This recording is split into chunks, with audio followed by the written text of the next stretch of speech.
country during this 2020 campaign. Courtney, how are things going? Hanging in there.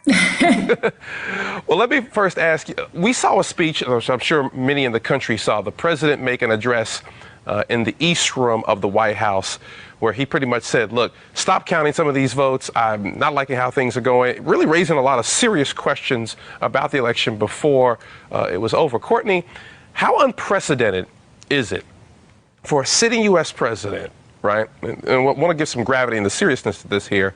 A sitting U.S. president to declare some sort of malfeasance as the results are being counted.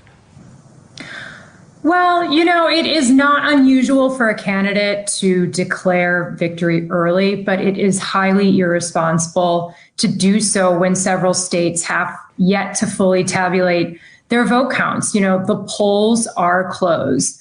No more votes are, being cast. They're just being tallied. And yet the president is suggesting today that, there are surprise dumps of votes that, are eclipsing his lead. These of course are not surprise dumps, as he said, but legally casted mail-in ballots that haven't been counted. As Anna mentioned earlier, we know that some of these states do not begin counting mail-in ballots until Election Day, which just means it's just going to take some time. Last night, he went as far as to say that some of these ballots amount to fraud, that were still being tallied, and he'd take it as far as the Supreme Court. But his comments have drawn bipartisan criticism, from some of his allies. Former New Jersey Governor Chris Christie pretty much immediately condemned it and said he didn't agree with it. But these comments really echo what he's been doing all along, and that is that he thinks mail-in ballots, are prone to fraud, which, election experts tell us repeatedly that there's no evidence of that. So this just seems to be an attempt to sort of sow more confusion in what's already a very tight race. Right. I think I even saw Senator Marco Rubio of Florida, a former opponent of then candidate Trump in 2016, say on Twitter how, this election will be over when all the votes are counted. Courtney, what have we seen in terms of former Vice President Joe Biden's, his campaign's response to the president's claims? Is he making also, claims of victory and saying, oh, I'm going to win this state and that state? Or what's he doing and how's he responding to Trump's claims? Well, we haven't heard from Joe Biden himself, but his campaign, the officials on his campaign are, just as the Trump campaign is doing, projecting confidence. They say he's on track to win the election. They expect to we expect to hear from him later today, they said. The campaign manager, Jen O'Malley Dillon, said that they're on track to win Wisconsin. We do know that all the ballots in Wisconsin have been counted, according to the state's elections commission. And we do know that Joe Biden is ahead by 20,000 votes. Just before we came on here, though, we did hear from the Trump campaign. They are saying now that they do plan to request a recount in Wisconsin.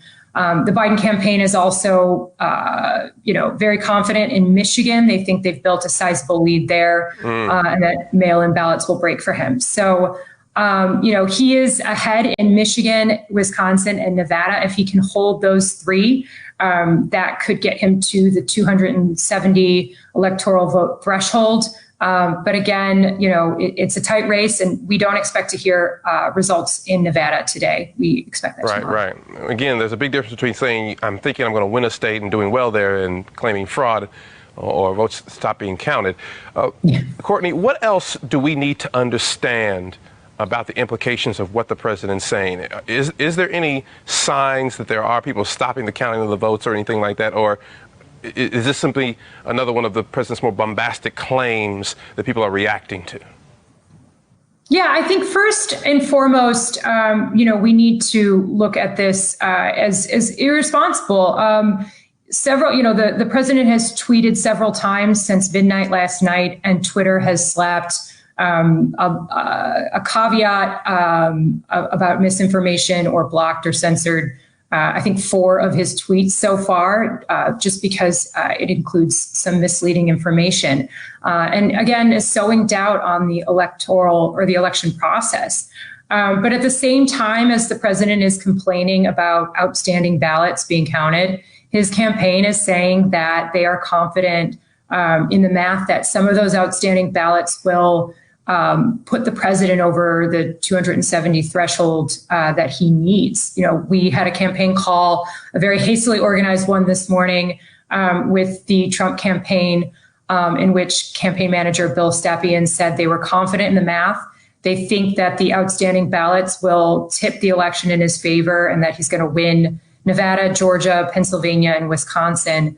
Obviously, as we know, they're already requesting a recount there in Wisconsin, but they're also claiming that outstanding ballots in Maricopa County in Arizona are going to put the state back in the red column. So, you know, I think that both candidates still have a path to victory, but it's all about just giving these state officials time to count the vote, right.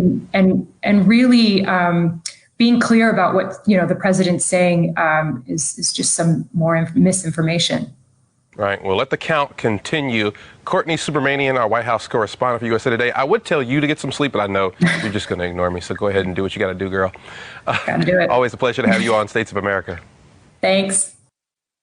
So again, thanks for joining us here on this special edition of States of America. Remember, we'll be back at it again live tomorrow at 1 p.m.